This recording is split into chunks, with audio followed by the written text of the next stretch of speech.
the streams to spin up over there, and now they're there. So that means I can start your intro, and we can do a show.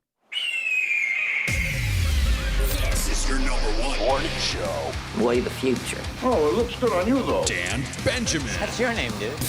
And a good day to you, sir. War were declared. You ready? Wait a minute now. Let's go! Yeah, I like it. And now, from the barbecue capital of the world, Look at his face. It's radio, but on the internet. it's Dan Benjamin Live! Good morning, friends. Welcome back. Welcome back. I'm Dan Benjamin. Today, Monday, March 22nd, 2021. That's right. And here we are. We're doing the show.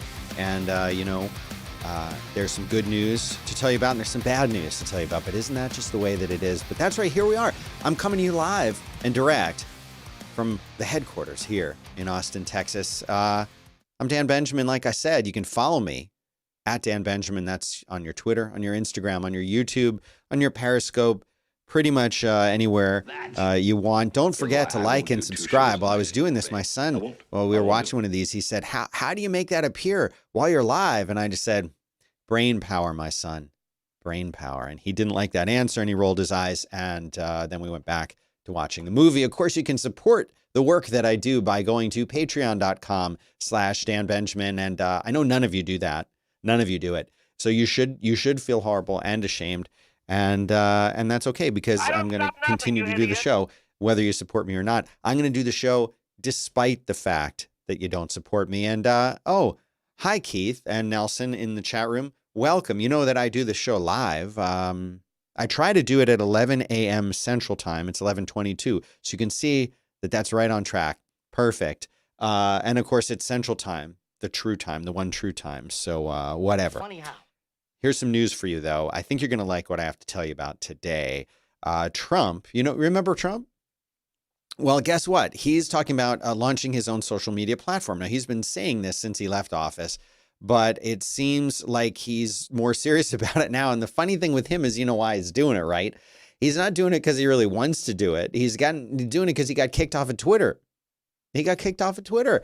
And so when you get kicked off of Twitter and you're Donald Trump, you say, well, fine, I'll just go and do it myself better. Well, apparently he's continuing to tease this in a new interview. He hasn't given any timeline about it. He hasn't given, in fact, any details about it. But here's the quote. He says, I'm doing things having to do with putting our own platform out there that you'll be hearing about soon. He's told this to Fox News contributor Lisa Booth. In the debut episode of her The Truth podcast, which was released Monday. This is something that I think will be the hottest ticket in social media. Miller, who is Jason Miller, Trump's senior advisor, said it's going to completely redefine the game, and everybody is going to be waiting and watching to see exactly what President Trump does. And they said that he'd be returning in about 2 or 3 months. Good luck building a social media network in 2 to 3 months, even if they've been working on it this entire time. That's crazy. I can't wait, though, to see what this thing is. I really just don't know. Also, something that Trump said that actually was very true. Trump predicted that news ratings, not his news ratings, news ratings would tank. He said, quote, they will tank if I'm not there. Guess what? He's not wrong. There's an article on MSN talking about it here, and it says that look at that shot of him. Newspapers, television, all forms of media will tank if I'm not there, he said. This was way back in 2017, because without me, their ratings are going down the tubes. Well, it's about 2 months post-Trump era. News outlets are indeed losing a lot of their audience and readership, all that was gained during the presidency. And guess what? He's not wrong. After a record-setting January, traffic to the nation's most popular mainstream news sites, including the Washington Post, plummeted in February, according to the audience tracking service ComScore. The top sites were also generally doing worse than in February of last year, when the pandemic became a major news story. The Post, for example, saw the number of unique visitors fall 26% from January to February and 7% from a year ago. The New York Times lost 17% compared with January and 16% over last February, and the list goes on and on and on. And, that Joe Biden is in the White House. Trump has disappeared from the news cycle. Well, guess what? The most deeply affected network was CNN, surpassing rivals Fox News and MSNBC. They lost 45% of their primetime audience in the past 5 weeks.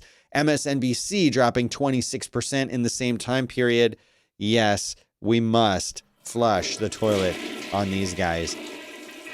They only saw that kind of popularity because of Donald Trump, and then to some degree because of the coronavirus, COVID-19. Guess what? Those things are gone now. Well, I mean, COVID's not gone, but it's not exciting the way that it was exciting with all the horrible fear-mongering and death reports and all of that. Not to say that that stuff wasn't true, but call it what it is.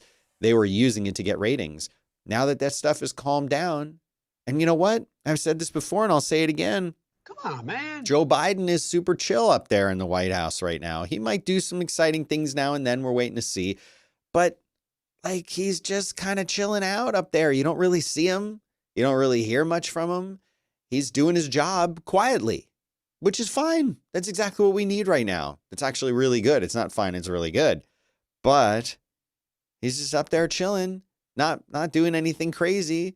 So it's not really much. Are you watching the news anymore? Do you care about the regular day-to-day news? Or do you care about the big events and the things that interest you? Let me know down in the comments. So now it's time to talk a little bit about COVID-19. I'm in need of medical attention. AstraZeneca COVID-19 vaccine is 79% effective. This is coming from one U.S. study. Now, AstraZeneca is what they've been talking and using way over there in the United Kingdom. And of course, we've got a little theme song for that whenever we talk about the UK.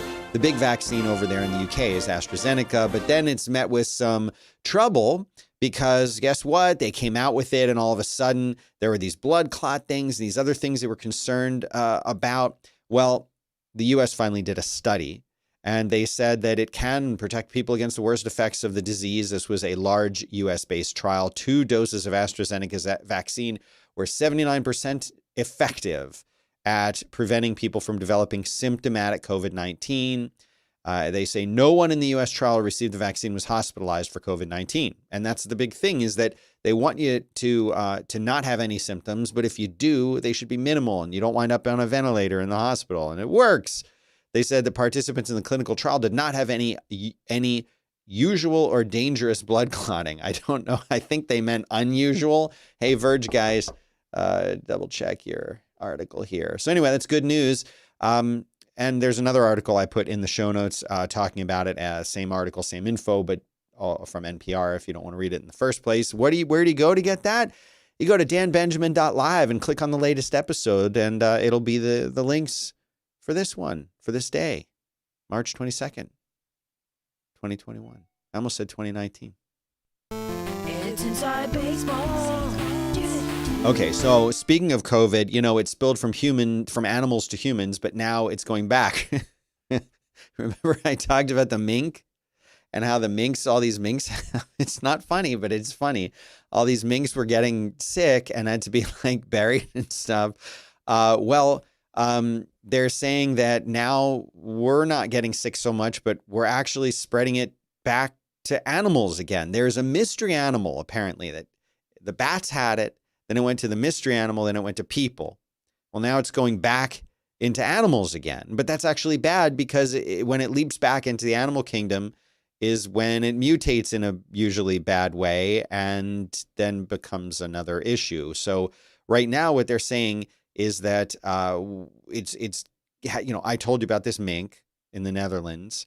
That was really sad. Well, they're actually going back into more animals now, not cats and dogs that we keep with us, but basically it could go into the minks. It could go then into other rodents is what they're worrying about mostly. But just in general, the animal population is susceptible to this stuff. So what does that mean? What do we do about it? And how does it get into them? Well, it's all getting through these weird fur farms. So all of the animals that we use to get fur from, it can go back into them. They say that this is related to like Lyme disease. What if it gets into ticks? What if it gets into insects? This is a mess and it never ends. So you got that. Now down in Miami Beach, Yeah, let me just read this to you because this is crazy. This is in the AP. A party-ending curfew imposed after fights, gunfire, property destruction, and dangerous stampedes broke out among huge crowds of people in Miami Beach could extend through the end of spring break. Yeah, it's spring break. And Miami being one of those destinations that people just love to go to, South Beach. Hey, listen, I've had my fair share of fun times on South Beach, and it is a great place to go, but just not during COVID. Please don't go. Miami Beach commissioners voted unanimously Sunday to empower the city manager to extend the curfew in South Beach Entertainment District until at least April 12th, effectively shutting down a spring break hotspot. So here are some of the SWAT teams and law enforcement officers from 4 other agencies tried to contain the crowds. City manager Raul Aguila said many people from other states were coming, quote, to engage in lawlessness and anything goes party attitude. He says most weren't patronizing the businesses that need tourism dollars. They were merely congregating by the thousands in the street.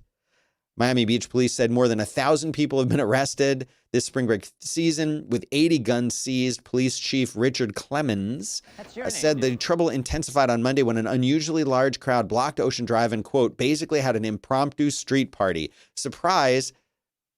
Yeah, it's spring break. So here's a video of what this kind of partying looks like. Here's your party times. Take a look. The crowd is amazing. We're having a blast. We can't go to South Beach, then where can we go? No, that's not fair. We're on spring break. We'd be able to continue hold on. curfew. It's not fair. We're on spring break. So let's just talk about this mentality for a second. It's not fair. We're on spring break. That's it. That says it all, doesn't it? Doesn't that say it all? It's not fair. We're on spring break. We should be able to do what we want to do. It's spring break. Don't y'all get it? It's spring break. This isn't fair. We're going to party. We're here to party. We came to party. This ain't fair. All right. I'm going to get an ISO of that. Another article here talking about what Miami Beach is doing, but basically they said that that it's all just about lawlessness. Well, what do you think spring break is? Miami Beach Police Department Gelber, who's this guy? Gelber doesn't even say who this guy is. Said mass crowds gathered at a time when the surrounding county was experiencing 1,000 new infections of COVID-19 each day, with 50 to 100 people being hospitalized each day. And they're blaming, guess what? Social media for it. Don't blame Miami for those crowds on South Beach. Nobody who's from Miami goes to South Beach. One Twitter user named, this can't be real. This has to be a fake name, but I love that they're quoting him as this Silas P. Silas. That's your name, dude. Said, nope, let me say this again. Nobody who's from Miami goes to South Beach. You know what? He's not wrong. I can attest to that. So there's a couple articles in the show notes about that if you want to read more. A little bit more serious news. Volkswagen is halting combustion engine development. Now, don't misread that as they're not going to make combustion engines anymore, or that they're not going to be making cars with combustion engines in them. They are. But this is following Audi's lead. Volkswagen brand Volkswagen, that's VW, I guess, no longer intends to develop new combustion engines. They're going to continue to improve and develop the existing engines, just not making new ones. Okay. This is in their push to kind of try to go mostly electric, but this is from CEO Ralph, which is spelled R-A-L-F, Ralph Brandstatter. Hope I'm saying that right. Name, At the moment, I do not expect a completely new engine family to be launched. That's the quote. Still, he wants to develop the engines currently in use and prepare them for new emission standards such as the Euro 7. So is this a big deal? Well, it's a big deal in the sense that it's talking more about the push toward creating all electronic vehicles. What I think people really want to see, and what a lot of people are waiting for with electronic vehicles, is more convenient charging, more affordable charging. Not that it's very expensive, but it is. I mean, electric vehicles are kind of seen as falling into two categories of people. Rich people, those people get the Tesla, and then basically more environmentally minded people who get the Prius or maybe one of the other, smaller hybrid. But if you distill it down, it's really the Prius and the Tesla are the main EVs that you see on the street. We're going to see some trucks soon. We talked about that. But yeah, Does that look clean? See, clean energy is what we're talking about. Well, if you're in a situation like we were in here in Austin, where we had no power and we had no water and we had snow-covered roads, an EV is not the car that you want. And what if you need to get out of somewhere?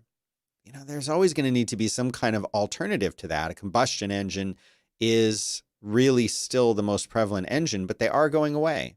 They are going away. There will always be combustion engines and vehicles around, always. And when I say always, I mean at least in our lifetime and probably even into our kids' lifetime. But I wonder when my kids, who are young now but aren't that far away really from driving age next, 5 to 10 years, what will they be driving when they're in their 40s? Probably not combustion vehicles. How long before we see them go away? In order to see them go away, we need a much, much better and more reliable infrastructure. But I predict we start seeing something that puts a strain on the system and on the power grid. You remember when we first got these fancy iPhones, we used to go to conferences and you could never get a signal. You could never get any data on them. And even the Wi-Fi was being overwhelmed back in like the 2007 time period, because everyone was showing up with a smartphone. They were all on Wi-Fi, and the Wi-Fi at the conferences in these public places just couldn't deal with that many clients all of a sudden using Wi-Fi, when before was only the people who brought the laptops to the conference floor that were even needing any Wi-Fi signal. And I remember even before that, when we had to plug in, that was a long time ago. But the point that I'm making is, are we going to see a strain on our power grid, on our infrastructure, if people really start to get EVs in droves? Something to pay attention to as we talk about making this switch. Now, there's a big article. You know what? I'm gonna hold off on this article till the end of the show because it's really good. So I'm going a little out of order if you're following along at home reading the show notes. Well, here's something worth talking about. Spiders and snakes swarm Australian homes as they flee record floods. Yeah. Another reason if you didn't need one to avoid Australia. No offense, guys. Okay, no offense. Australia's great. You just have the big huntsman spiders and other things like that. Well, apparently record-breaking floods in southeastern Australia are causing mass animal exodus to higher ground. Spiders in particular are surging into people's land and into their homes. Rains have been inundating communities since Thursday, and it's now a crisis. There's a dam that overflowed. Swollen rivers are causing flash flooding, as if that's not bad enough. Now you've got spiders. Here's what it says. Matt Lovenfoss, That's your name, dude. has been posting Facebook updates from his family's farm in Kinchella Creek, including this photo here, which shows the flooding and also a cricket and some, I don't know if that's a cricket, I don't know what that thing is, coming out. And he says, all the brown you can see is spiders trying to beat the flood water.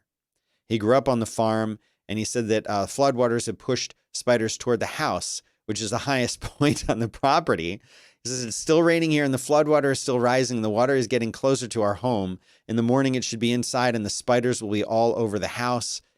But it's not just spiders. He says the trees are full of snakes. If you take the boat out over the paddock, they swim towards it, trying to get on something dry. Same with the spiders. He says, I've always been around snakes and spiders and all the other animals, so they don't bother me. And we usually don't cross paths too often. Okay. San Diego man was arrested for taking a 2-year-old inside an elephant exhibit at the zoo. I heard about this over the weekend, but here's I think this is a video. We probably have to mute it because Fox. Oh, good. Yeah. Give me this advertisement first of a guy with no shirt on holding a pizza and a salad. Thank you. That's what I wanted. Oh, okay. So this is going to be one of those where they don't actually ever really show it. They show 10 other stories first. So forget that I mentioned it, but this dude took his 2-year-old inside of an elephant enclosure, and then the elephant started charging him, and he ran out and got through it. But he had to go through multiple barriers and things to get in. This was not an accident. No one knows why he did it. He's under arrest, being held on $100,000 bail. Don't do that. Don't mess with the animals. This is a good time for me to tell you that you can like and subscribe. Don't forget to like. we're talking about algorithms here, friends. Algorithms. And if you like and subscribe, that tells YouTube that you're here. And of course, I'm going to ask again, please consider supporting the show. It would be wonderful if you did that. Patreon.com/Dan Benjamin. This is how I make a living. And so if you go there and you see there's only a few $100, that's all I'm getting paid to do the show. And I'd like to get paid more to do it because I put a lot of time in it. And you are the guys watching it. And I know because I see the download numbers of the podcast episodes, and I see the number of people that view it on Periscope and then again on YouTube. Y'all don't support the show. It sucks because I want to keep doing it. But if you don't, I'm going to have to devote my time to something that does make money. Speaking of money, Kanye West, speaking of Kanye West, his net worth was listed at $6.6 billion, but Forbes, that was an entrepreneur magazine, Forbes has come out and said, it's more like 1.8 billion. The guy is barely a billionaire, only 1.8 billion. Forbes did a recalculation and said, Yeezy, it's 1.8. Sorry. It's interesting that whenever someone's net worth comes out, that the person whose net worth is being spoken about doesn't ever say anything about it. But here's what Forbes staff writer Madeline Berg said. West's wildly optimistic approach to his net worth mirrors the approach used by Donald Trump, who insists the value of his name be included in any net worth estimate. Trump, who we value at $2.5 billion, says his brand has an intrinsic value regardless of actual revenue. West and his camp are making a similar argument for businesses attached to the Yeezy name. I mean, honestly, that's kind of unfathomable to me to be worth that much money. But so you know that movie, I think it's called Childhood of Man or something like that. And also, of course, Handmaid's Tale talked about a future where maybe human beings can't make any more human beings. Well, it might be happening. And there's been an alarming decline in sperm quality, and it could threaten the future of the human race. And they're blaming chemicals that are responsible for this in everything. This is talking about a book in particular from Shanna Swan that says we are now half as fertile as our grandfathers were. And they say if the trend continues, we may very well reach a point where the human race is unable to reproduce. In Countdown, How Our Modern World is Threatening Sperm Counts, Altering Male and Female Reproductive Development, and Imperiling the Future of the Human Race. That's the title. But they basically say that there's data, sperm concentration, the number of sperm per millimeter of semen has dropped more than 50% among men in Western countries in just 40 years. It says some of what we've been thinking of as fiction from stories such as The Handmaid's Tale and Children of Men is rapidly becoming reality. I felt and remain genuinely scared by these findings on a personal level. So what can we do about it? Well, you can avoid chemicals for one thing, but they say that it's related to obesity and smoking and alcohol use, lacks of exercise, and even things like saunas and all these other things that people used to do back in the day, they're not doing anymore. Plastics are in everything right now. Many of the compounds used to make plastic soft and flexible, like phthalates, or to make them harder and stronger, like BPA, are hurt the endocrine system. They disrupt your endocrine system, right? So if you're a man and you have excess phthalates in your body, you'll produce less testosterone, which means less sperm, which means less reproduction. So there's a long Q&A in this article. It's in the show notes at danbenjamin.live if you want to read them, and I suggest that you read them. Here's something that I'm filing under the who cares and why is this news segment. Maybe I need a jingle for that.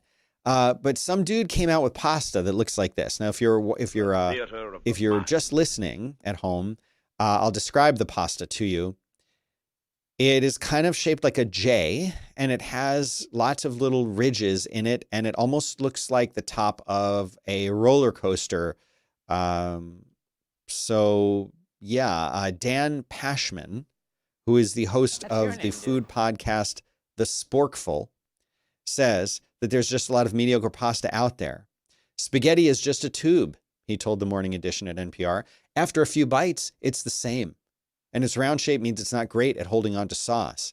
So he has named this pasta that he has invented Cascatelli. Cascatelli.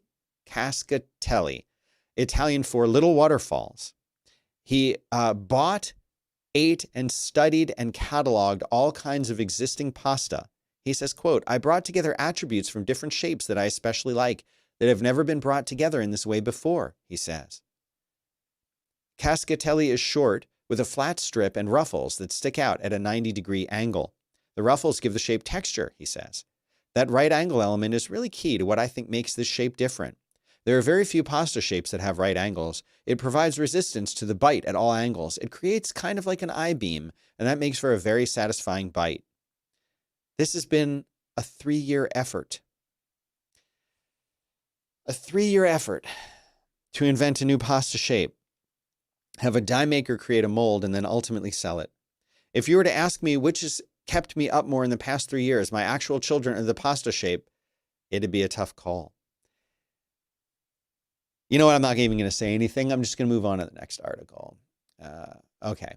So speaking of procreation and stuff, adult male virginity is soaring.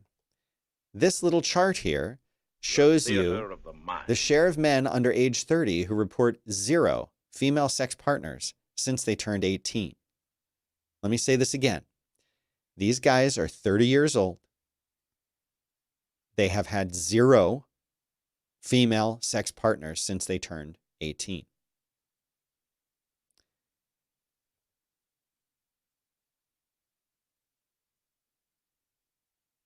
Next story. These things are really cool. I don't know what these are. Again, sorry for you guys just listening. Come to the YouTube channel. Concorde Aerospace makes these amazing switches. These look like real switches that would be in a spaceship or on an airplane or something. And a lot of them are just for fun, but you can get your own. Look at this one, chemtrails on or off. How amazing would that be? If I flew a plane, if I was a pilot, I would love to be a pilot. I would absolutely install this in my plane, chemtrails on off button. But look at all that. You can customize these different switches. You can get all different kinds of stuff put on. I just love this stuff, but they have tons of different hardware and stuff that you can get and memorabilia. And it's just so cool. I don't know what I'm going to do with any of this stuff. I haven't bought any of it, but I want it. Okay. Here's the big story. Here's the big story that we have to talk about. So you remember back in December, there was this 180-day deadline that was given for the government, the Pentagon, and intelligence agencies. They have to release a report. This was passed. This has to happen. What we actually see that's not redacted, who knows, but by June 1st. So John Ratcliffe, who is the former director of national intelligence during Trump's tenure, said that there are way more sightings than were ever known or announced, way more, and that they were recorded by multiple sensors and they have no obvious explanation. These were made by the Navy and Air Force. They're pilots, the best pilots in the world, but they've seen crazy things that they can't explain. Way more than has come out, way more than has been released into the public. Come on, of course, but they're talking about things like supersonic travel, which for those who you don't know, okay, is that supersonic travel means breaking the sound barrier and traveling faster than the speed of sound. Okay, we do this a lot, no big deal, but there's something that happens called a sonic boom. I'm sure you've heard the term sonic boom before. Well, when we break the sound barrier, very loud sonic boom happens. You can hear it, you can see it. Guess what? These crafts that they can't explain don't have sonic booms when they move faster than the speed of sound.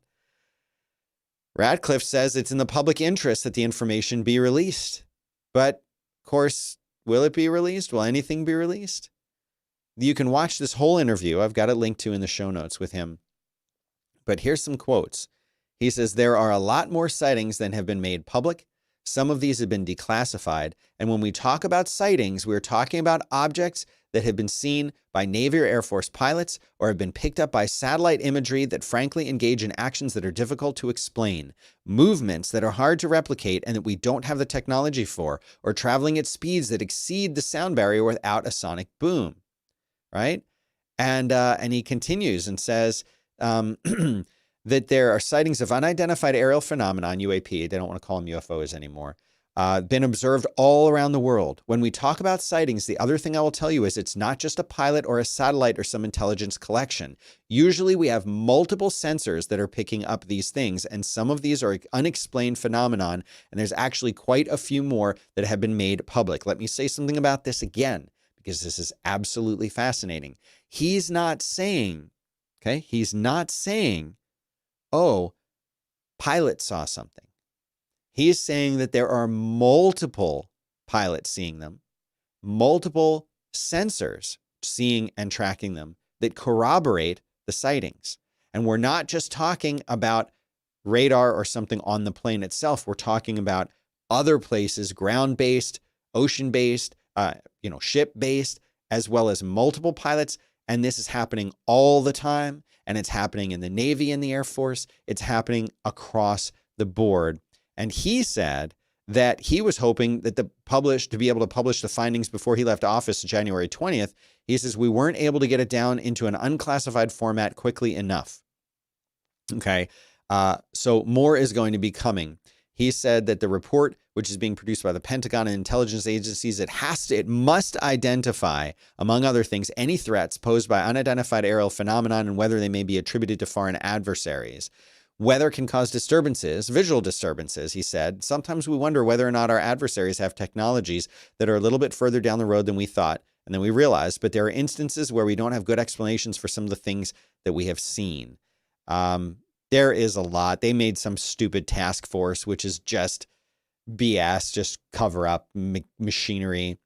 But there is okay, so first of all, a week before he stepped down, in January, the CIA released a treasure trove of a ton of unsealed records, tons of redactions, but it showed accounts of hundreds of UFO sightings across the globe dating back to the 1950s, along with international intelligence community's efforts to understand and in some cases suppress them. There's been a dossier of 3,000 pages of documents over there on the Black Vault, which is a wonderful, wonderful website and podcast. The guy who does it is super plugged into this stuff, and I plan to interview him on my new show called Out There. But people have been pouring through this, where there's more than 700 individual documents that John Greenwald Jr. over there at the Black Vault is looking at, and we want the entire collection. We want everything to come out, and even so, they still redact everything. So it's really hard to get any good information out of it. But basically, what we do know is that the United States government and other governments are taking the UFO phenomenon more seriously than ever. There should be more revelations coming out. Here's what I want you all to pay attention to. I'm going to tell you exactly how this is going to come out. You can come back and watch this and say, Dan was right, or, maybe I was wrong. But what I think first you're going to start to see is more admissions that, yes, there's stuff out there. We don't know what it is. We don't have the technology for it. And neither do our enemies in these other governments. That's step one, is just getting we've already kind of got this admission, but we just need to get a little bit more loud and a little bit more clear that there's stuff out there that we don't know what it is. That's big. And they've already pretty much said it. And the same guys over at the UK Ministry of Defense, here's a quote from them. These revelations are extraordinary and give the public a genuine peek behind the curtain when it comes to how the U.S. government is handling the UFO issue. This Nick Pope, talking about how the UK Ministry of Defense is handling this stuff. This stuff is going to come out first in that way. Second way that it's going to come out is you will start to see more and more official, but really what you want to see is higher quality UFO sighting footage. That's going to be the next big thing that we're going to talk about. You're going to see a lot better, higher quality footage coming out. When that starts to come out, then you'll see more officials, whether they're generals or pilots and other people, coming out and talking more about this issue, saying things like, yes, I saw it, or yes, we have all of these reports. What I think is going to be the turning point, and until we get to this point, no disclosure is going to be of any consequence at all. But the disclosure you're looking for is going to have to do with recovered, crashed UFOs, crashed material. Wait for that. When you see official statements about crash recovery, then you know it's real. Then you know we're going to start to actually get real information. Until you hear that, we have recovered a UFO crash and here's the material. Then it's all just BS. I mean, I'm not saying it's BS, but it's what they call a limited hangout. It's all going to be limited. Okay. Wait for that. If and when you see that, we have recovered materials. That's the real deal. I don't think we're going to see that anytime in the next at least 5, 10, 15 years. But I think when you hear, maybe I'm wrong. I'd love to be wrong, but that's the big thing. That's the very big thing. So you're going to have to hang out and wait for that. Okay, look, we're right at 35 minutes. That's all I got time for today. So again, remember, I'm Dan Benjamin at Dan Benjamin. Follow me on Instagram. I would like to get more of you there because Twitter's dying. Don't you feel it? Don't you feel Twitter dying? So come follow me on Instagram if you use that. And of course, like and subscribe, smash the like button, subscribe and hit the little bell down wherever it is so that you know when I'm going live with the show because Periscope's going to be gone soon. And of course, please consider supporting the show on Patreon. It does make a big difference. Even you're like, I don't need to give Dan $1. It's not going to matter. And then no one gives me $1. If you all gave me $1, I could do this full time. This one show, I could make it even more amazing. But you won't do it. Yes, you will. You will do it because you love me and I love you. And that's all I've got to say about the show today. So come on back tomorrow, same time, same place. And